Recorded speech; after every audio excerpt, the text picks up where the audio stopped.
Soup. It's so funny. When we were trying to suggest all our alternatives to penalty kicks, all the comments were like, shut up. I don't care. No, I haven't been enjoying the World Cup. It's fun to watch, but too many. I guess it's because I'm just not used to it. But I enjoy. Yeah, there's penalties in football never makes a difference in the game, right? But they make somewhat sense. Oh yeah, sure, definitely, yeah.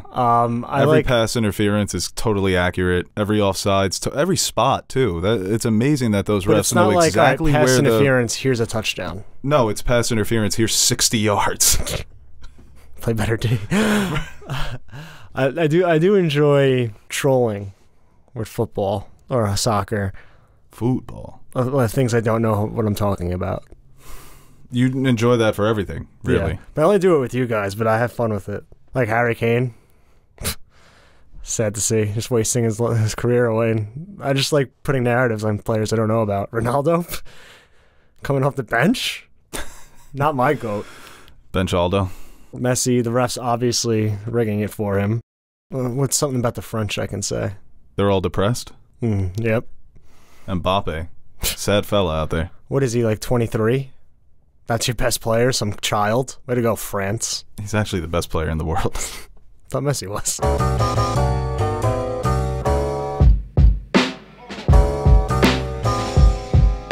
Hello, everybody, and welcome back to another episode of the Nerd Soup Podcast. I am Bo Oliver, joined here today with Aaron the Nerd Soup Monkey, talking a little World Cup, and now we're going to transition to Hollywood. We're going to be talking some stories about some dysfunction at Warner Brothers. Look at that. All across the board, there's dysfunction at Warner Brothers. And we're going to be reacting to the Into the Spider-Verse across the multiverse, or across, I forget what it is. They released a new trailer. It was good. Looks like it's going to keep the same quality of the first. And the legendary director has set a date for his next movie. Excited to talk about that. And of course, you can listen to us on all of our platforms, Apple Podcasts, Spotify, Amazon Music, and here on YouTube, and follow us on social media at Nerd Soup, at Bo Soup, at Nerd Soup Monkey, and at Teddy Nerd Soup. Ugh.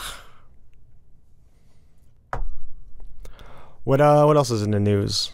That's it? Westworld got taken off HBO Max. Golden Globe nominations. I feel like that was a fake account that said the Jon Snow sequel was greenlit, right? Yes. Like yeah, that's not official. That's not official news. Oh, well. Tough, speaking of regular football, tough losses, huh? What are those dogs? Cut it out. Think they heard me? Dogs have good ears. They do. Whistle. I found a dog the other day. A puppy? No, it was a regular-sized dog. I saw it crossing the street, and it didn't have a leash, and there was no one around, so I went to go get the dog. And I saw the collar, brought it to the house, knocked, rang the bell, no answer, called the number on the thing, no answer. I was just standing outside this person's house with the dog. I didn't know what to do. I was going to take it home if it was cold. It's freezing out. They finally got to the door. And I didn't like the vibes. Was it their dog? It was their dog, but... Oh, you think maybe there was some abuse there? Maybe why he left. Right. Then there's like a little scratch on it. Or they just let him go. There's like a little scratch on its face, and I thought like, oh, maybe because it was just in the wild. But it was a cold dog. And they weren't like, oh, I didn't know. Like, oh, come back in. Thank you. It's like, oh, get back inside. Yeah, this is a weird case. I'll keep my eye out. Yeah, keep your eye out, seriously, because that does concern me. It's like the episode with Jesse in Breaking Bad with the little kid. Yeah, you know what? I'm the little kid in this situation. But the thing is, if you called services, they're just going to like... No, nothing's going to be done. No. Nobody cares about dogs. Maybe I was just quick to judgment, but had like a little scratch on its head. Like, what if it wasn't from the wilderness? Could have been an abuse. It looked healthy. It wasn't starving. It's fed. And it ran right back in. I think if it was out, maybe it would be a little hesitant. It ran right back in. All right, well, before you put a damper on this whole podcast... I think I just wanted to keep the dog. All right, let's get to the first story here. We're talking House of the Dragon. So we got an update on Twitter from House of the Dragon source. And a lot of the House of the Dragon Twitter accounts, social media accounts, were posting this, that it looks like filming is going to begin sometime around March 2023, which means that we're probably going to get Season 2. By 2024. So this is good news, because if it was, maybe late spring, summer, then you're looking at a spring release in 2024, but maybe now it will be an early 2024 release for Season 2. So it's not really that long of a wait when you think of it that way, but... No, I mean, we expected a bit of a longer gap in between seasons. But I think that it sounds like a long time, but by the time it comes around, we start getting promotion from it, I think it'll go by relatively quick. And like you said, if it is maybe winter 2024, then it's what, like 18 months? Which I think is easier to swallow. I think when you say 2 years, that's when people start to be like, that's way too long. But, hopefully that coincided with maybe some potential Jon Snow sequel news can help fans keep the excitement going. But I don't know, I think House of the Dragon is kind of here to stay. I think it's still pretty relevant. People are still talk about it. Obviously that'll die down, but by the time we get closer to that date, 2024, maybe get some set photos, new casting news, trailers, I think that should be enough to kind of help bridge that gap. Yeah, people were maybe expecting at that Game of Thrones convention that they had over the weekend that maybe there would be official news, an official announcement. And there was a quote by Kit Harington where he didn't comment on the actual series that is in development, so very early stages. But he mentioned that at the end of Game of Thrones, it's almost like he describes him as having survivor's guilt because he got his paradise, so to speak, being up in the north, being with Ghost. He tells Tormund at the end of season 8 that's where he wishes he was going. Once again, he didn't touch upon the series whatsoever, what it might actually look like, story, plot, character, stuff like that, but I guess that's sort of a start of what the series is going to tackle. Yeah. Just thematically from a character perspective. I still think there's a chance that this never happens. Yeah, I mean, we've talked about over the years so many stories that are in development, especially something like this where it's kind of weird to call it a long shot because it is Game of Thrones and it's a Game of Thrones sequel. If you can get this done and put it out to audiences, it's going to make you some money. It may be a critical failure, but at the very least, it's going to attract eyeballs. People won't be able to resist it. But I think it's a long shot because of just from a storytelling standpoint. I don't know how you tackle this. I wouldn't want to do this. No, the more I think about it, the more like if I'm a hired writer, I wouldn't want to work on this show. I wouldn't have any interest in telling this story. So it almost feels like a part of me is not interested in seeing, unless it's just what are the chances they get somebody on the level of George R.R. Martin, or writers that can just match the initial magic of that Game of Thrones story? It's tough. It's like asking a rookie to be a superstar or something like that. Mbappe. Or like expecting Bronny James to be as good as his dad because they're related. It's like, oh, it's a Game of Thrones series, so sorry, Bronny. I think House of the Dragon being good and popular makes this less likely. It's because you have something. It's not like if House of the Dragon came out and was a total flop, then you could see a scenario where they're scrambling. Like, all right, we need something big. We need this world to kind of get back to where it was. But now that House of the Dragon is good, that really isn't much of a concern. Because when this was first announced, it was right around when House of the Dragon was about to come out. And I think my initial reaction, I'm like, yeah, you think this means House of the Dragon sucks? Right. And they're just trying to put this out there beforehand just so people know there is something else and this world just completely doesn't fall into ashes. Luckily, that's not what happened. And maybe because that didn't happen, they have confidence in telling these types of stories. And maybe it's not a rush. And maybe you can let this kind of play out far enough down to the future. All right, maybe we revisit this again in like 10 years.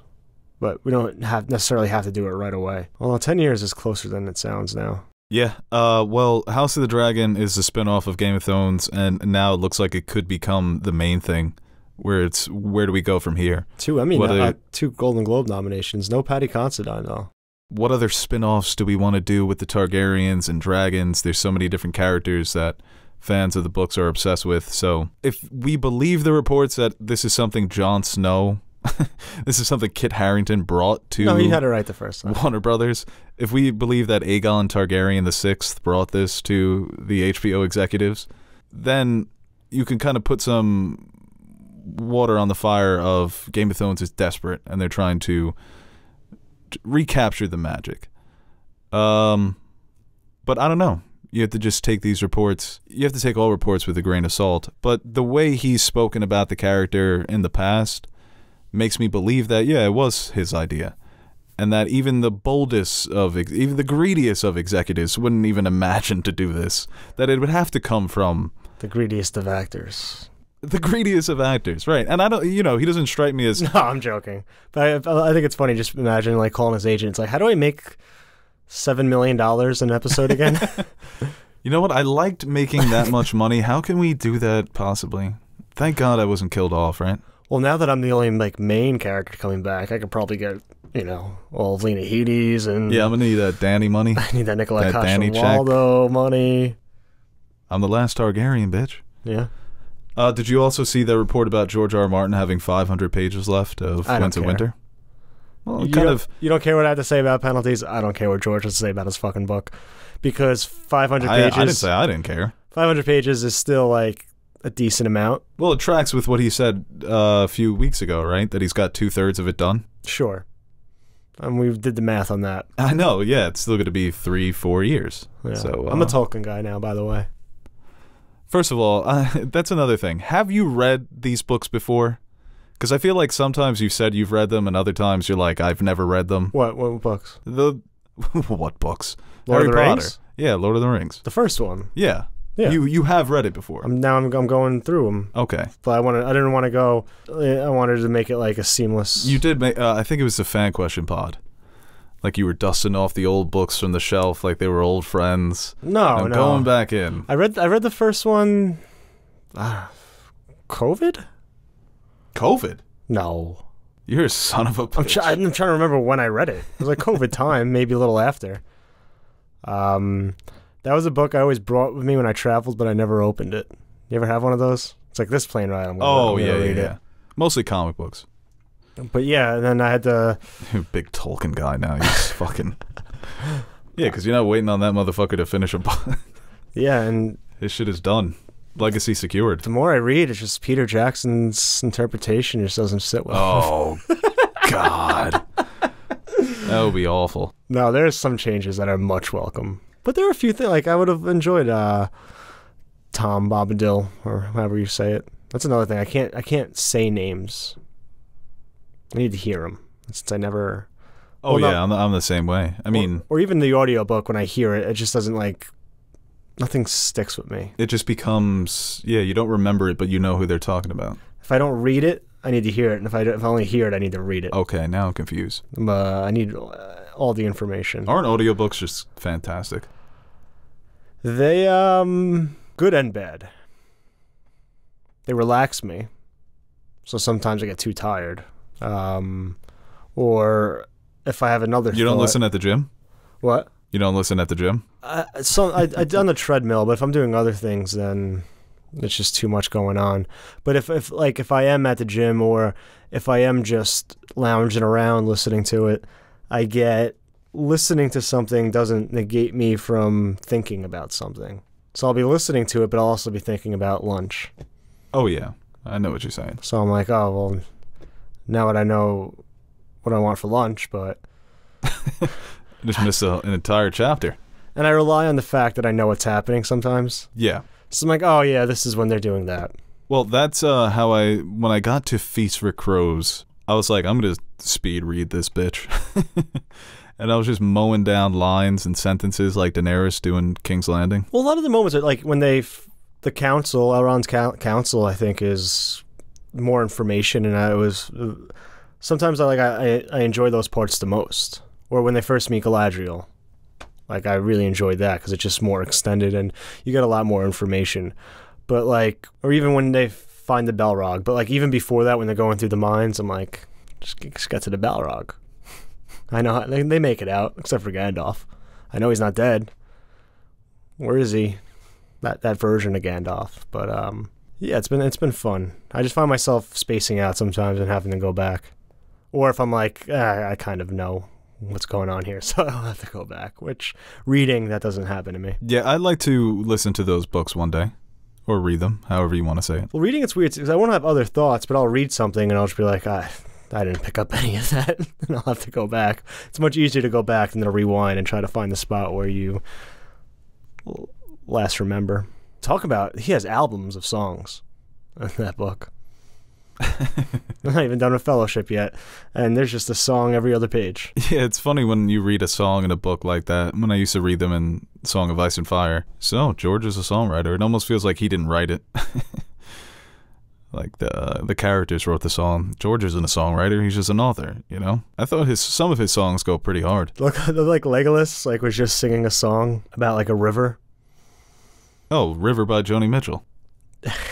And he got, like, he was just verse after verse after verse, just going on and on and on. And he's like, that's all I remember. Sounds like Tolkien. It's all Tolkien wanted to write, I guess. Yeah. All right, let's move on to our next story. We're talking DC, Warner Brothers, James Gunn, Peter Safran, The Rock, Henry Cavill. What the hell is going on? So, where do you want to start with this? Because we have The Rock committing fraud. We could start That's there. my favorite. That's my favorite. You want to start there? I love that. Okay. It's the most Rock thing ever. Yeah, my feelings towards him are growing ever so conflicted. He is the Parks and Rec when Ben's in DC leading a campaign and he has like the robotic candidate. That's The Rock. That's The Rock. I feel like he has a team, like he just does, that's how he's presented. As like the politically correct, always playing both sides, just come see my movies, have fun, rock, rock, rock, rock, rock. But like behind the scenes, when you read about his relationship with Vin Diesel, by the way, clap it up for Vin Diesel. Vin Diesel getting Brittany Griner home. Yeah, welcome home, Brittany Griner. That's such a random post, and for a week later that to happen is just so funny. Do you doubt it? No, I don't. Good. Nothing's more important than family. No, I heard Putin saw that post. He's like, I'll just take back the one gun guy. You know what? Yeah, just give me boot. Give me that silly man. He's out of his prime anyway.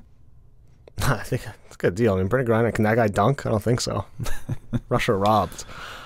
No, at this point I'm more on Vin Diesel's side. But yeah, you hear that. Hear the thing that he can't lose a fight in his contracts, and how he always there's just something like the things he does, like going back to that 7-Eleven and I used to steal a candy bar here every day when I was a kid, so I'm buying all the candy bars. And if you see someone stealing, just give them a candy bar for me. It's like, oh, cool, Rock. It's like he's always running a presidential campaign. Yeah.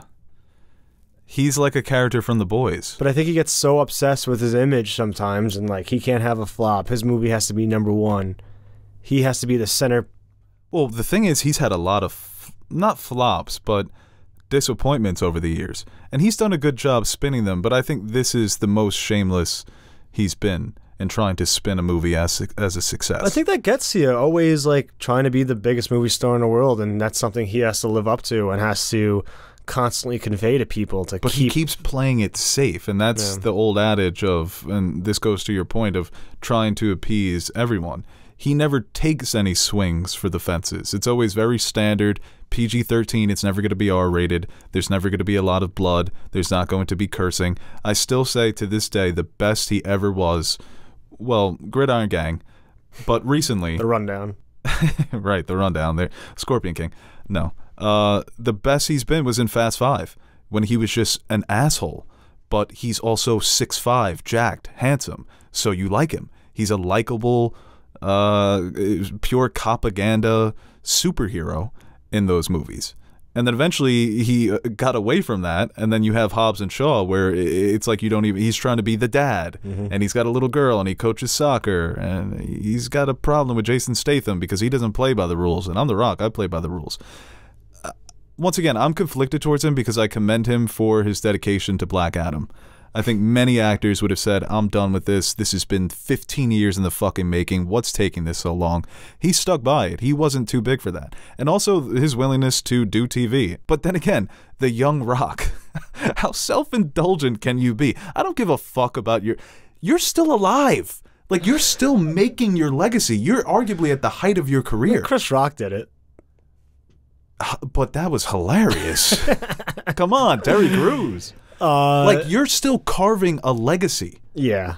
And you're already looking back on how you got here and wow, isn't this show great? And he's taking walks with the actor who plays his father and putting... like, just make an R-rated action movie, bro. Please. Ballers is probably the closest thing he's ever come to that. It's not an action movie, but it is more mature. Right.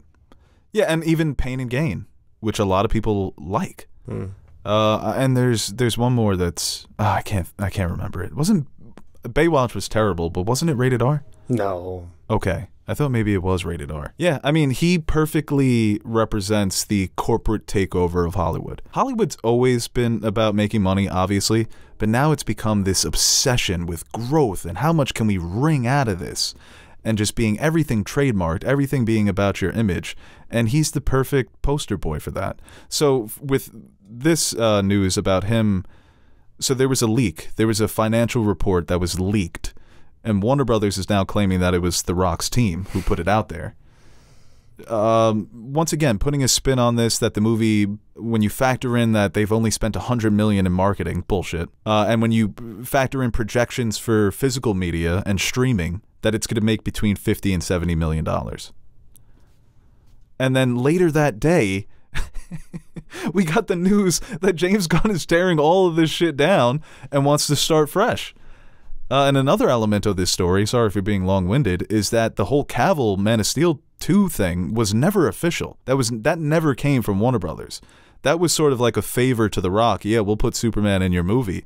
And then The Rock and Henry Cavill ran with it. I'm back, baby. Man of Steel 2. So happy to be donning the cape again. So even Cavill's in on this too a little bit. Little sneaky guys.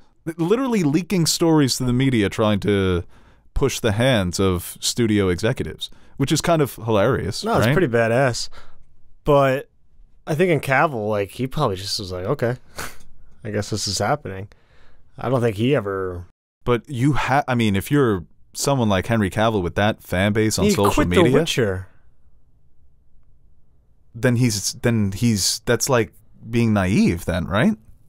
If you're gonna if it really is related to coming back as Superman, and then this story drops, how do you not know this? I don't know. How does your agent not know this? He got duped by The Rock. The Rock duped him. I wouldn't have passed him. It's a heel move. I want a movie about this. Like, I want the behind the scenes. Imagine that was just a massive gamble. The Rock's like, you come back, word of mouth's gonna come. Black Adam's gonna make $1 billion, and they're gonna have no choice but to Yo, trust me, keep this going. I was like, oh, okay, Rock. He was probably his British accent. Rock. It's like, yeah, Rock, sure, I'll go along with you. Nah, it's wild. I said that this is like dysfunctional by Warner Brothers, which I guess it is in a way. But for James Gunn, it might actually be the most functional thing they've ever done in terms of just being like, let's just stop trying, scratch, let's go back, let's start it over. Let me do this from the beginning and do it the right way. It's probably the best move they could make at this point. Right. It's something we've been asking for them to do for 5 years. So, but yet you still have the Batman going forward, and you still have the Joker doing its own thing. So, in a way, there's still some of the same problems there. But I do. Okay, so some of these movies are still coming out. Joker, I don't think those filmmakers care about Joker 3, Joker 4. No, they have 7 planned out, like James Cameron. The next one's going to be underwater, right? Yeah. Harley in a scuba suit. I'd pay to see that. But for the Batman, I think that universe will be safe. I don't think James Gunn has Matt Reeves in his crosshairs. I do like the theory that the hard reboot will start with the Batman universe, because it appears that it takes place in the modern day. So you can introduce some of these other characters. And Matt Reeves seems to be open to that idea if it's done the right way. But James Gunn, it's just a parent putting their foot down. You know, none of the all the kids aren't going to be happy, but the grown-ups have to take control of this situation because it's gotten too out of hand. Like you said, they've tried to build a cinematic universe with absolutely no continuity. There are currently 3 cinematic universes happening under this one umbrella. So I think it is the smart move to build towards the next decade of telling a shared story through animation, through movies, through television. It's going to piss off a lot of people, but I think if it's done right in 5 years, nobody's going to care. But it is interesting that they asked Patty Jenkins to rewrite her Wonder Woman 3 script. She refused, and then they basically gave her the boot. Well, that's another thing too. Like, did Gal Gadot know about this before she made that post about Wonder Woman? Because maybe just took everybody by surprise. Maybe, and it's nothing official. It was just a report. So James Gunn hasn't confirmed any of this. He said they're still having meetings. I think they're pitching to that idiot CEO this week their plans. So I imagine more things will come out. No, he's a smarter one. He's back, right? He is back, yeah. I was reading into that. Bob Iger, man, he's good at politicking. Apparently, he sort of delayed his retirement so that this new bozo would get the job, and then he'd be so bad at it so he can come back. Why retire in the first place, then? Well, he was being pushed out. The board was gently pushing him out for years and years and years. He kept delaying it until all the other good options left, and then they had to promote Chapek. I'll never be in this situation, but I feel like that's like, I don't want to be a part of like a corporate takeover. You're pushing me out? I started this business. My family name's on the building. You can't do this to me. It's already been done. Get him out of here. Just took my life's work. They escort you out. When all the blood, sweat, and tears. You know how much I sacrificed? It took me to build this corporation, and they're just gonna kick me out. What am I gonna do? So you don't want to be a part of it, or you're afraid that it would happen? You wouldn't want it to happen to you. Yeah. I'll keep that in mind. Yeah. That'd be funny. I always get upset when it's like, you can't do... Oh, Aaron, we're not recording today. I actually got Nash here. I'm not going to need you for the next 2 weeks, actually. Nash is keeping your seat warm. Yeah, don't push me out. Don't push me out. I was the one on those Season 6 videos, not Nash. I mean, this is why we're not doing fan questions today, because this story is massive, but I feel bad for Patty Jenkins. She directs Monster. Charlize Theron wins... Why are you laughing? I don't know. I thought you were going to be like... The music video?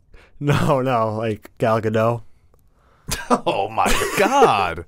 Not that she's not that bad of an actress. Right, she directed the monstrosity really well. Of an actor in Gal Gadot. I thought that's where you're going to go with it. That's pretty funny. Yeah. No, she directs Monster. That's the early 2000s. I think that's 2003. She doesn't direct another movie for 15 fucking years. She's stuck in television. And then Wonder Woman 2 comes out. Not a good movie. No.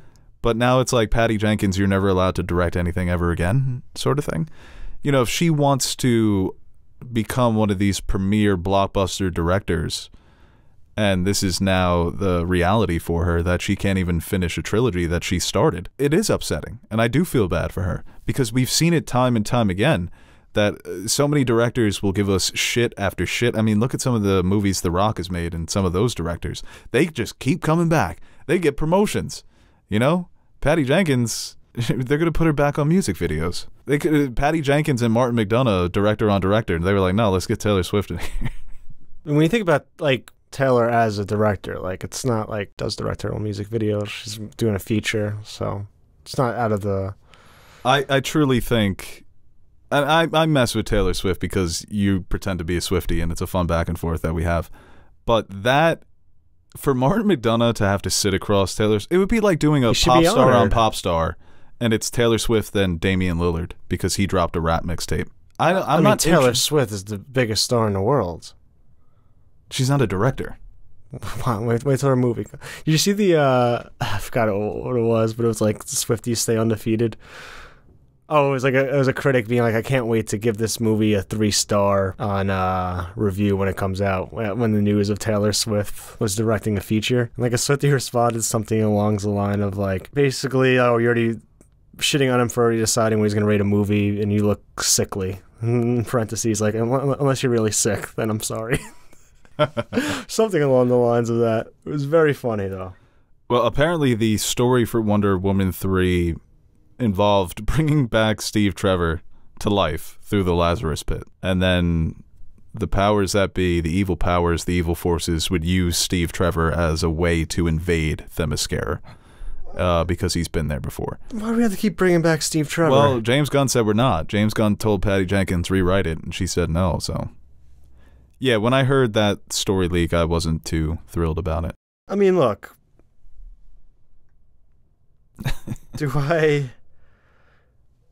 I think they need a fresh start, but I think, yeah, like you said, it is a shame. I mean, the first Wonder Woman was a good movie, so it's not like she came, like, it wasn't just total disaster.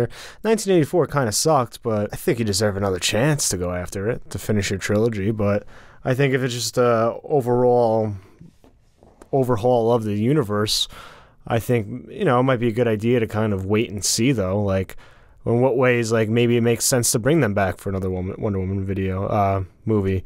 We can kind of reset the timeline, but also keep some of the characters, some of the same directors, and kind of go with it that way. But we got to see what the plan is, and I guess just go from there. I am interested to see what James Gunn does. And it is interesting, too, that Peacemaker is part of the DCEU. I mean, references, we see silhouettes. They have Jason Momoa and Ezra Miller. Yeah, well, part of the story as well is that Jason Momoa's Aquaman 2 will release. This is wild. It's a wild story. Go ahead. Will release, and then he will be recast as Lobo, which is a character that he's wanted to play for a long time. He claims that he's always been a fan of the character. I think they could do a similar thing with Peacemaker, where, yeah, he existed in the DCEU, and people like him so much that they're just going to keep him around. Or James Gunn likes him so much. That's just a weird move. What was the story? You saw something on Twitter? No, this story. Oh, okay. Yeah. Yeah, they're just gonna stop Aquaman but give him a different character. Just weird. So you're gonna get a new Aquaman then. You already have a pretty good one. Do they really need a new Aquaman? I don't know. You know, you could do Justice League without him. I feel like Lobo, I haven't read any of the comics, don't know too much about the character, but everyone always says, oh, I want to play Lobo, I love Lobo. I think they just think he looks cool. Yeah, I think that's a lot of it. But he's got a cool story, too. You know, the idea of a interdimensional space, right? bounty hunter. That's pretty dope. Yeah. I like when he showed up in the Justice League cartoon and he was just fucking everything up. And then they made him an honorary member. That's nice. I always like that, too. When a villain gets too popular, it's like, I guess we got to make him an anti-hero. Yeah. Right, that always happens, man. Except for the Joker. Yeah, he saves a villain. Although, I feel like some people would argue in the Joker movie. No way he's an anti-hero in the Joker movie? Yeah, but who? But there's no, like, villain that he's going up against. Society. For sure. Robert De Niro. Did you watch the movie? Johnny Carson. Society is the villain. Yeah, right. The fridge. No, but people watch that movie and are like, good. He fridged himself. I guess it. I think, I can see the Joker. No way. You saw it all over Twitter. I'm just saying it's ridiculous. I know it's ridiculous. Well, you stay out of Stephen A. Smith Burner's replies. Why do you always... I don't never get that. Because one time you said that people were loving Moon Knight and Stephen A. Smith Burner's replies. I was like, yeah, some people aren't really fucking with Moon Knight. And you're like, man, all I see on Twitter is I was looking at Stephen A. Smith Burner's replies and I just thought it was the funniest thing. Like, that's where you get your, you know... So I think he tweeted something like, what do you all think of Moon Knight? And I clicked it to see what the people get the pulse. Right, yeah. Finger on the pulse. Everyone was loving it. That's your focus group. That's you running a focus group. Do you see the Skip and Shannon thing? Yeah, Skip is so insecure. It's pretty pathetic. We all kind of know that about him, though. Yeah, no, I think he's just too into a bit. Well, Shannon's sort of taken up the Skip Bayless persona for Brady, where he's Brady's Skip Bayless. And but that's what Skip Bayless has been doing for years, man. I mean, he's a fucking clown. I love how LeBron's never acknowledged him. All right, well, any last thoughts on this DC story? Like I said, I'm sure that more news is going to trickle out over the next few weeks, and it's something we're going to be talking about. But I'm excited for the idea of a reboot. Let's start it from the beginning and let's get it right. And Pattinson will be our central figure. Separate. Oh, no. He said they're doing a shared story. That's the plan. They're MCU in it once again. But I feel like eventually, like, even look at the MCU now. It's still, like, very enjoyable and I'm still invested, but... Yeah, but when Avengers 5 comes out, gang. Man. But yeah, it still has that to it. So, like, I mean, obviously, but you see some of the cracks. And it's so hard to do. You have to lock up these actors for so long. Robert Pattinson can work with anybody he wants. You know, is he gonna want to come back to show up as Batman in a fucking Aquaman movie every couple? I don't know. if they use Batman the right way, he won't show up unless it's Justice League. Yeah. And they'll sort of write that. That's so far off. So, I know, but yeah. it's just... No, I'm just saying for myself, the fact that I'm even trying to make it make sense. Personally, I just want the Batman too. So as long as that's safe. When it truly comes down to it for DC, I don't need a shared universe anymore because, like you said, it's so difficult. You can make a plan, like, yeah, we're going to do this movie, establish the characters, and then we'll do Justice League. But Justice League still has to be good. If that Avengers movie was bad, the MCU doesn't continue. If that Avengers movie came out and it got panned by critics and no one went to go see it, they're not making Iron Man 3. But they're already, like, I feel like they're falling into the same trap. It's like a Sony thing. Like, oh, we're already thinking about making a Lobo movie? Focus on fucking Superman, for God's sakes. Establish your team. If you're gonna reboot, don't go to... I don't want to see Lobo until 2027, the earliest. Say we have this Batman. That's a nice start. They didn't go... You know, they didn't do Iron Man and then Loki series. You know, 2027, though, kind of does fit because Aquaman's not coming out till next year. Yeah, but Aquaman, that's not going to exist anymore. Right, but you know, when you factor in production, if they're doing Lobo first, your timeline should be 2032 for Lobo. You shouldn't even have Lobo. Because this reboot's not going to be happening at least for 3 years, right? If they give you a Lobo movie before Superman or a Wonder Woman, we still need an actual Flash movie. I don't know, man. All right, let's move on here. Let's move on to the next story. Such good stories, and they just can't get it right. Hopefully James Gunn does, but it seems like we're going into this shared universe with maybe Matt Reeves' Batman, Peacemaker, and fucking Lobo putting together a team. I wouldn't have that team to go save that dog. I wouldn't put together that kind of team. That's good stuff. All right, before we move on to the next story, I want to give a quick shout out to our sponsor for like today's Black episode. Canary, oh, right. Wonder Woman, and like... Black who? Canary. Canary? Canary. Wonder Woman, and like... Harley Quinn, maybe like Poison Ivy. Clean yourself up. No, speaking of cleaning yourself up, let's move on to, well, before we move on to the next topic, let's give a shout out to our sponsor for today's episode. 'Tis the season for clean balls. La la la la la. Our friends at Manscaped are helping you clear your driveway for safe travels this holiday season. From stocking stuffers to white elephants, Manscaped's products are on the top of everybody's wish list. Grab some crop mops for your pops or the body buffer for the holiday lover. Win this year's white elephant gift and help all the men in your life go from eggnog to nice hog this December by going to manscaped.com and using our promo code NERDSOUP for 20% off plus free shipping. And they actually ship some products to us that we got to sample, which I was very excited about. Well, actually, I wasn't excited because I bought the trimmer for facial hair, nose hair, ear hair the day before they sent us the free stuff. Really? Yeah. So now I've got 2 of them. So I'll probably give one away for Christmas. I like the ball deodorant, especially during the summer. I feel like that would be clutch. Yeah, and they even sent us shampoo, body wash, conditioner. The body wash smells good. But that trimming device is so clutch, man. What, the nose trimmer? Yeah, the nose trimmer, because you can use it for the facial hair. And can you? I was using the other one. There's another one?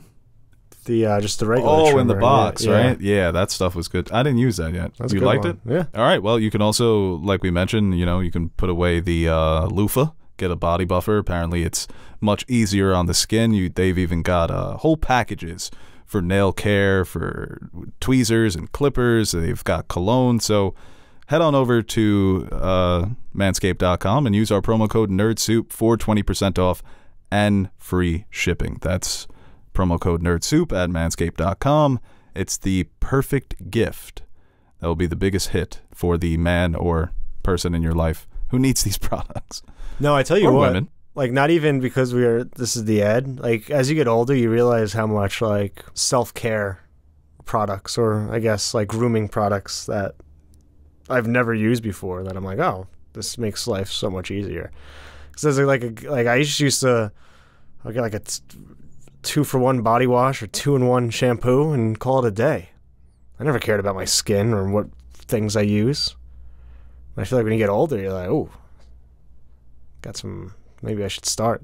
Unless I don't want to look like a wrinkled bag of wrinkles. Oh, man, yeah. I know a couple people who look like that. Yeah, being an adult, it involves all those things. I often think to myself, man, If I had a child, I think I would just combust. I can't take care. The old thing. Oh, I can't have a kid. I can't take care of myself. You should be moisturizing. Or wearing sun protector, like the face lotion, sun protecting. No one told me that. You have a bone to pick with your parents at Christmas. Just my friends, people I've Your interacted friends? You with. wanted friends to tell you need to moisturize? Even I knew about moisturizing. Or a face wash. I didn't know you needed a separate face wash. That's that just stuff the body actually stuff. doesn't work for me. That stuff makes me break out. Really? Yeah. Because I remember when people would tell me, you should get some face wash, right? You just use soap. And I started using face wash and started getting bumps all over my head. So now I use but the Manscaped, a good trimmer is good, especially if you need to trim up your beard a little. It's a ball deodorant. That's something I would, I'd always use baby powder, but it'll get everywhere. All right, let's move on to Into the Spider-Verse trailer reaction. Let me look up the title for this movie. Do you know it? Across the Spider-Verse. Oh, so that's pretty simple. Yeah, Across the Spider-Verse. I think so. Yeah, no, you're right. And I thought it was a good trailer. I did want to avoid this, but then I thought people are going to want to hear our opinions on it on the podcast. There was stuff. No, I all like the other these trailers. Spider-Men, but you didn't really know who or what or why. And I appreciated the voiceover. I actually thought that narration from his mother was very powerful. Especially some of the things they touch upon when it comes to Spider-Man's identity. I know she's a cartoon, but yeah. Ooh. That's somebody's mom. That's Spider-Man's mom. Cartoon mom, though. Well, I know you were a big original Aunt May. The old one? Yeah. From Tobey Maguire's? Give you Andrew Garfield's. Can't disagree with that. It is funny how she's sort of evolved, Aunt May. It's like a Pokemon. Backwards, almost, I guess. It always was ridiculous that his aunt was grandma age. She's so good in it, though. I know. Sometimes people have kids late, right? Happens. All families are different. In those days. Maybe be a little accepting of different families. She could be a great aunt. You never know. Maybe. That ruins his origin, though. But like you said, this trailer doesn't give much away. The visuals look great. So that's going to be one of the big selling points for this movie is just how visually bold and chaotic is it going to be. Oh, no, it looks beautiful. And like I said, there wasn't that much really to give away, but they also gave you all these different Spider-Men. What's going on? It does look pretty crazy. And I hope they don't and I don't think this will happen, have it too flooded with other things and focusing on other things besides Miles and Gwen and, your main core of characters there. But I feel like those factors will just help supplement their story and kind of create kind of the same magic that we got with the original Into the Spider-Verse. Because when we talk about not just animated, but superhero movies in general, I think it's on most people's Mount Rushmore. It really is. Even when you look at best movies of the 2010s, it's on my list. I mean, yeah, it's it's one of those movies where Dark Knight and Logan where you could take it out of this, it's in that top superhero 3 movie. You could be like, oh no, it's the best movie of that year or that decade. Yeah, no, I think it's fully in that conversation because it is pretty much perfect. And I think what they did so well in that first movie is have all these different Spider-Men. But the focus, especially thematically, was on Miles's growth and Miles's acceptance of becoming Spider-Man. And I think they'll keep that in mind for this second one because you can have all these different characters and all these cool things that you want to show the audience, but if it's not in service of the Spider-Man story, because Spider-Man across all the iterations have done so well of keeping it Spider-Man stories. And some people have problems with the MCU Spider-Man, but I think they've accomplished that as well. That even though he's such a popular character, it always comes down to the relationship between Peter Parker and Spider-Man, that duality of man, the duality of being a hero. So I think that will still be present because Spider-Man stories haven't missed on that yet. And Into the Spider-Verse just happened to do it so well. And just talking about it, it's just such an impressive movie, like I said, to have so many fun supporting characters who are memorable, who stand out, but they never take away from Miles. Yeah.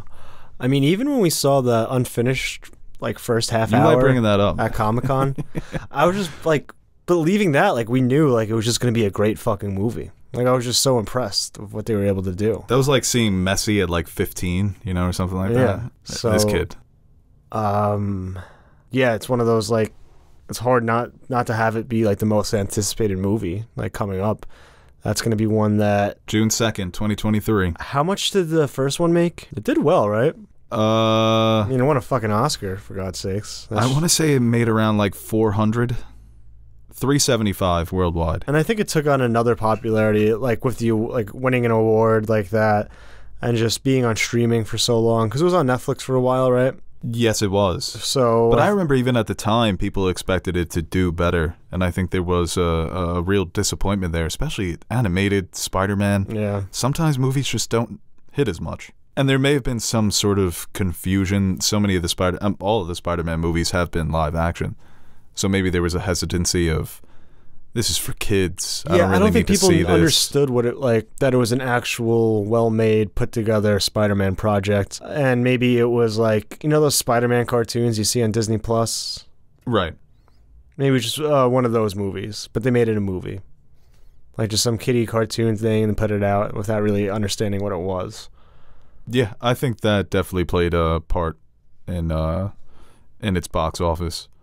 But now that, like you mentioned, it was on streaming, it's remained so culturally relevant. It's on our minds still, that I think this second one will definitely pass that 375. Well, it's always, it could possibly be $1 billion movie. I hope it is, because that first one deserved to make $1 billion. It's always on those lists too. It's like one has to go. And it's like The Dark Knight, Logan, this. Whatever the fourth option is, I guess that one has to go. I saw one the other day. It was Spielberg, Scorsese, Francis Ford Coppola, and Brett Ratner. One has to go. Everyone was kicking out Spielberg. I was waiting for the fourth one because I would have said probably Coppola, but no. That's tough, actually. If it was those three, it would be Coppola. Yeah, even though, but I was waiting for the fourth. I thought you were going to say, like, Kubrick. It would still be Coppola. Yeah, it could be Coppola. It's just because Spielberg and Scorsese they've made more good movies than Coppola. You can argue he's made the best out of the three best. Spanning decades. I know. Scorsese I'd never kick out, so I love My Little Marty. Think about E.T. I don't want to. He scares me. All right, let's move on to the next story. Studio Ghibli sets a new Miyazaki movie for July 2023. This is a movie that's been in production since 2017, and the tentative title is How Do You Live? It is based on a book of the same name from 1937, which tells the story of a 15-year-old boy as he goes on a journey to discover spiritual growth, poverty, and the meaning of life with the help of his uncle, whose advice is communicated to him from a journal. Miyazaki is now, I think, 83 years old, so a lot of people expect that this will be his last movie. So the fact that it's a story that's not dealing with fantasy, but it is a bit smaller and dealing with themes like I just mentioned, it makes me think that this is going to absolutely wreck me, because so many of his movies that aren't even about things like this. I mean, obviously, similar themes, but the high fantasy movies, they're always so inspiring that a lot of times you are moved to tears. And even hearing that Avatar 2 takes a lot from Princess Mononoke has me so excited. Stealing from more Go ahead. movies. Put it in space. But you know what? James Cameron's allowed to steal. He makes one movie every 13 years, right? Let him steal. Well, you think maybe in that time you could think of his own shit, but I'm so excited for this. Well, the premise of taking anything but in space will always work for me. Yeah, no, it's in space. It's like, imagine Gridiron Gang, but in space. That would be fucking awesome. Rock in space. That'd be hell yeah. A lot of rocks in space. But I'm really excited for this. Like I said, the 83, huh? I was gonna say it would be funny, but it also wouldn't be funny. But like, not knowing when a director is too old and senile to keep directing and just making a movie, that makes no sense. Well, they just make us, oh, new Miyazaki coming, right? And it's just like, oh yeah, and that's since last time, like, yeah, he's kind of been a little loopy. Well, it's like Clint Eastwood making a movie where he's a drug mule that has a threesome. Then you're like, okay, maybe he's getting a little too old for... maybe he's hitting his prime. He's losing it. He's getting better. Yeah. Well, it's funny because there's this... every time Miyazaki retires, his son comes out with a movie, and it gets panned. So people joke that Miyazaki, it's the second time he's had to unretire and clean up Goro's mess. But I feel so bad for Goro because apparently their relationship, it's complicated. See, like he hates nepotism so much that Well, he even would let his son just continue to fail spectacularly. Well, they didn't speak for years when he came out with his first movie, Goro, Yeah. because Miyazaki felt that he wasn't ready. And you're not ready for the film game, son. I mean, if like a loving father would be like, just I'll slap you as an executive producer on all my stuff. That would be a true nepo baby, but Well, Goro did the first CGI'd Ghibli movie, Earwig and the Witch, which is atrocious. He's done all of their movies on Rotten Tomatoes. The lowest besides Goro is like a 78, and his two are 40 and 29. There are a lot of people who like Tales of Earthsea, but I just find that funny. But I do feel bad for Goro. I don't want to bully Goro on this podcast. It's tough to live up to when your dad's Hayao Miyazaki. you know what it is? It's like expecting LeBron James Jr. to be LeBron. There you go. Just because he's I'm glad you're listening. Yeah. Sometimes I don't think you listen to the points I make, but I'm glad you brought that back. Well, you've got 7 months now to catch up on old Miyazaki. How many Which have I ones seen? You've seen Spirited Away, right? Yes. Have you seen Totoro? That's the one with the big bear. Yeah, it's a big Totoro. Yeah. Cat bus. There's a bus and there's a cat. That should be your next one. Okay. And I watched a few. I'll look it up. I'll Google it. But yeah, I think when it first came on HBO Max, right? Because all the movies are on HBO Max. Yes. I know I watched a couple, but yeah. No, you didn't. I know I watched. You watched the previews. I do get lost in like a. Apparently, there's like a Studio Ghibli like a loop where it's just nature inspired by their movies and lo-fi music. I get stuck in a wormhole of watching trailers on Netflix instead of actually watching movies. I do it all the time. Where I'll spend like a half hour just watching the trailers, like or scenes that play when you go over the movie. Some of those scenes bang. Some of those promotions that they make. You always know which one's in. And Netflix, you got to stop. It's shameless. Oh, I know one time I was watching The Wind Rises and we were going somewhere and I was watching it and you ended up sitting down for like 30 minutes and watched it with me. Yeah, that counts. And then we had to go somewhere and you wanted to finish the movie, so. Netflix putting like critically acclaimed films and putting their own Netflix movies in there. By who? I saw one the other day that made me shout. Put my hands up and shout. I was like, what was it? Critically acclaimed Come film on now. or award nominated Troll? films. It was one that I just saw. I'm like, by who? By who? All right, last topic here. We're going to talk about the Golden Globe nominations. Hell yeah.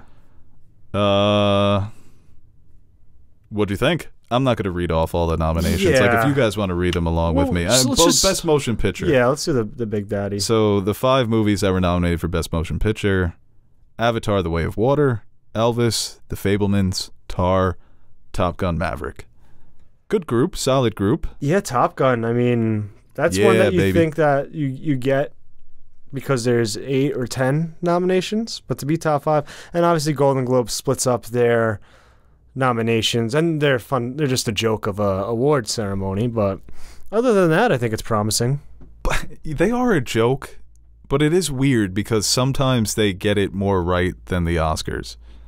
Yeah, it really depends. Looking at the acting nominations for Best Performance by an Actress in a Motion Picture: Cate Blanchett, Olivia Colman, Viola Davis, Ana de Armas, Michelle Williams. I think their acting is typical. It just always bothers It's a good me. list. They split the comedy and musicals. Yeah, they do that. I mean, I feel like it's this. you think Michelle Williams is the favorite going into the Oscars? No, she was in The Fabelmans. The Favorite came out in 2019, starring Rachel Bison. I think she actually would have Olivia been good in Colman. that too. I think she could have pulled that off. She was next level in The Fabelmans. I mean, but like them putting her. I haven't watched Pinocchio yet. I'm trying to find the Netflix movie. Putting her as lead, right? And so, no, that was for the Oscars. But no, I think No, she would have had supporting wrapped up, but they are Yeah. putting her for the lead. Yeah, they're campaigning for lead actress. I I still think she's the favorite. mean, in this, Michelle Yeoh's going with comedy. Wait, no, they put it together, right, for the acting nominees.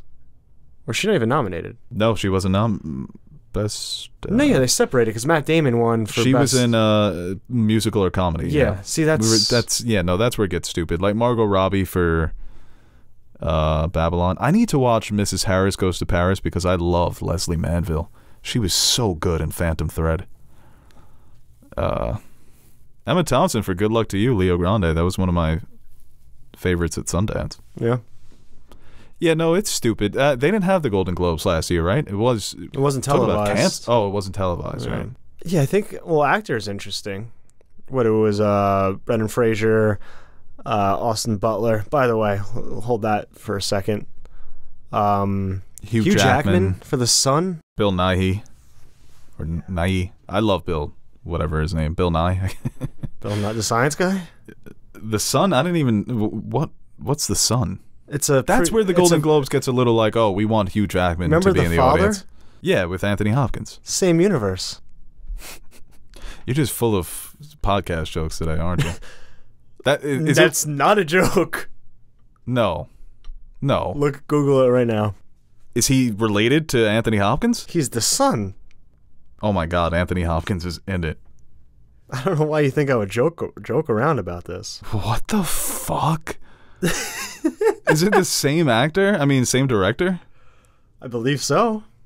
It's I love that he dropped a banger of a movie a few years ago and now it's just a shitty ass movie. It's a cinematic universe. Yo, that's fucking funny, dude. Laura Dern's in it. Laura Dern taking off that suit jacket in Marriage Story changed my life. Remember when she gets down and dirty when her and Ray Liotta are going at it? R.I.P. Ray Liotta. Yeah, I forgot about R.I.P. Angelo Badalamenti. That was sad. R.I.P. Angelo Badalamenti. Definitely really one of the greatest composers of all time. I feel bad for David Lynch. He's lost a few of his. It's been crazy, alum. Man. Yeah, it's been crazy. I mean, Laura Palmer's theme. What did you want to say about Austin Butler? About his musical whole or comedy is a tough matchup too. I think that challenges best drama, but I think best actress is the most stacked. I mean, Olivia Colman. I didn't love Empire Light, but she's fucking fantastic. And as much as I despise Blonde, I don't know if Ana de Armas is good in it, or I think she is. If the accent doesn't matter, is she good in it? Is she convincing? Not as Marilyn, but just as a character. No, I don't know, man. Interesting. Because if the experiences feel authentic, then I'm not. It's just such an off movie. There's something off about it, and I don't know if that's plays into her performance or her performance is what is the perfect performance needed for that movie. That's just off in general, though. It's a weird like chicken and egg scenario where she's always like, "Oh, I don't know. I'm Marilyn Monroe," but I don't know enough about Marilyn. Like she could have just been fucking nailing it. I guess that's how Marilyn Monroe acts. That may be on you. Yeah. What was I gonna say? Something about Austin Butler. Oh, yeah. He didn't see his family for 3 years because he was preparing for Elvis. That's got to be fake. We talked about... No, he said it in an interview. So? We talked about it on the Fan Question podcast, like method acting and how unnecessary it can be. Well, if you're hurting your family, I could care less. If you're hurting you, if you bring I think he just hates his family. Maybe he hates his family. It's an Aaron Rodgers situation. It's just an excuse. Yeah.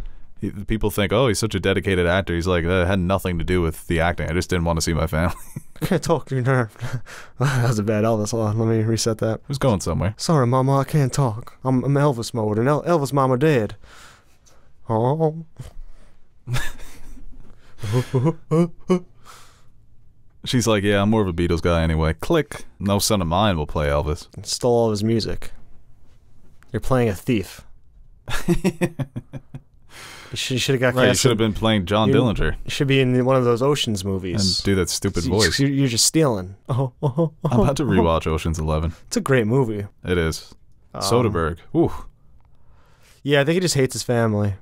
Soderbergh? Oh, no. Austin Butler? My stepdad didn't like Elvis.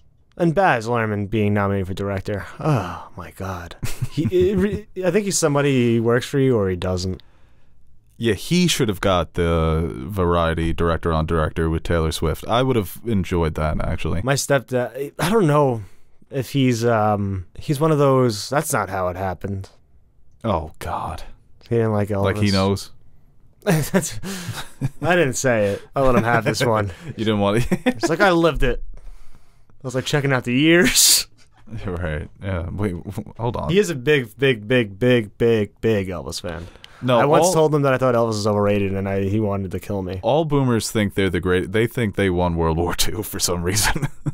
They were alive for the 50s, and they saw Sinatra and when he was young, and it's like that's not how Copacabana. He didn't get a start like that. Weren't you born in 1967? You're Jay-Z's age. Sorry, Mama, I can't come over for Thanksgiving. Austin, the movie's been out for months now. I'm just gonna have a peanut butter and banana sandwich, Mama. Elvis loved those. Nice can of Coke. I'm in Las Vegas. I have a residency. You gotta come home, Austin. Take a hit, Mom. I hate you guys. I live with Baz now. I'm his little boy. That sounded weird.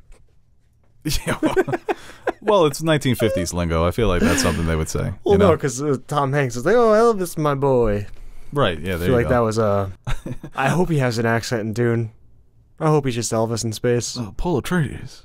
That's the spies. He can't stop doing that accent in interviews. It's pretty funny. It's just him now. Man, what do you think about all the backlash to The Whale? Some people hate that movie. Yeah. I mean, I imagine some, it's what's the... Emotionally manipulative? Like Jojo Rabbit. I felt like there was the people who didn't like that movie were loud about their criticisms. And I think that may be happening with The Whale. Because I feel like most people who see the trailer, they see the pictures of Brendan Fraser, they're interested in it, and they come out of it enjoying it. Like on Letterboxd, the people who have seen it, it's like 4 stars, 4.5, maybe 3.5, and then a 1. Yeah. And then maybe another 1, but there's no like 2.5. Well, for whatever reason, if it doesn't hit you on that level, then you're not gonna like... Okay, but I did hear that when he labors, they play like agonizing music. It's an agonizing situation he's in. I think, like I said, like if you don't feel anything watching it, you're probably a monster anyway. Or you're just trying to be, I don't cry. I don't think that's the problem people are having. People are like... I think people are feeling things watching it. Upset that they're crying. Like, I don't cry. I'm supposed to be this hardened person. Why are you going after frat boys? I don't know. Like Cam sees this movie, he's like, that didn't move me. Yeah. Yeah. No, Teddy would eat I'm not crying. This movie's stupid. This is a movie Nash would absolutely love because he would be so moved by it. All those little cues, the music cues. But I don't think it was manipulative. I think it was very... And I don't even think it's more of the obesity. I think it's more of like his strained relationship, what it means. Why is he in this situation? Because of his relationships and mistakes of his past. That's the real tragedy. It's not his weight, and obviously that's a side effect of what's all going on. But if you want to say if it's not in good taste because of that, I think it's a real situation. Like, look at the TLC shows. I think that's in worse taste. What's that? It's like the 6,000-pound sisters. Oh, sure. But they're shameless. That's more making fun of, like, instead of being like... Aronofsky's trying to present this as a character study. Right, and I don't think... Empathetic. It's all about... But I've heard it lacks empathy. It's all about the eye of who watches it. I need to watch this, so... It's like if you watch something and see someone like that, and your first thought is, oh, they're making fun of him. They're making fun of... Like, that's your own mind presenting that. I feel like I see... Right, but if he's, like, stumbling around his house and the score is... No, it's not the... I know, but I'm saying that sometimes it's like... that's on you for feeling that way when the silly music comes on because the guy slips on a banana peel. They're clearly trying to make me giggle. I think it's something where you can look at it and... If it's through the lens of you're watching this and you're supposed to think, man, it would be horrible to be fat, I could see why people have some problems. I don't think it makes fun of... Because it's sort of obvious, right? You see the promotional pictures. He's oddly optimistic. And I think that's endearing. But I see what he's dealing with, and I know that certain things may be difficult for him. Right. But like... So why play them up? I don't know. We should review it next week. No, I'll see it, and then I'm going to end up loving it. Well, they're coming out this weekend? I think it's coming out this weekend. I'll go see it again, but we got to do Avatar and The Whale then next week. A couple reviews. Remember we used to do that. those are good times. All right, guys, that does it for this episode of the Nerd Soup Podcast. We went a little long, but that's always fun. Hope you guys enjoyed it. Like, share, subscribe, do all those fun things. And, yeah, follow Teddy on social media. Another Teddy shout-out. At Teddy Nerd Soup. Why Ted? I don't know. He's got a kid. He needs the support. No, it's a sad, sad movie. It's just, you know, Sadie Sink didn't get nominated for a Golden Globe. No, she didn't. All right, guys, we'll see you next week. Keep that in. Wow, that was probably our best review yet. Hey guys, Aaron the Nerd Soup Monkey here with a brief shameless plug before we end the video. Do you ever feel like you don't have an adequate amount of nerd soup in your life? Like you're going to bed hungry and yearning for the nonsensical yet entertaining nutrients our podcasts provide? Well, we've come up with the perfect solution. The Nerd Soup Fan Question Podcasts, exclusively available to our Patreon supporters. You can sign up now by visiting patreon.com/nerdsoup, and for the price of only $1 per month, you'll receive exclusive access to our weekly podcast where we answer your questions that don't make it to the main show. And while you're there, you can check out the other rewards we offer to our patrons, like stickers, mugs, t-shirts, behind-the-scenes footage, and appearing in the credits at the end of our videos. And that's exactly what we're going to do right now. Roll the names of the nerds who make Nerd Soup possible. The reason why the crypto crash didn't send our lives spiraling down a black hole of no return. Alright, I'll stop talking so you can listen to this jazzy-ass music while checking if Bo spelt your name wrong in the credits.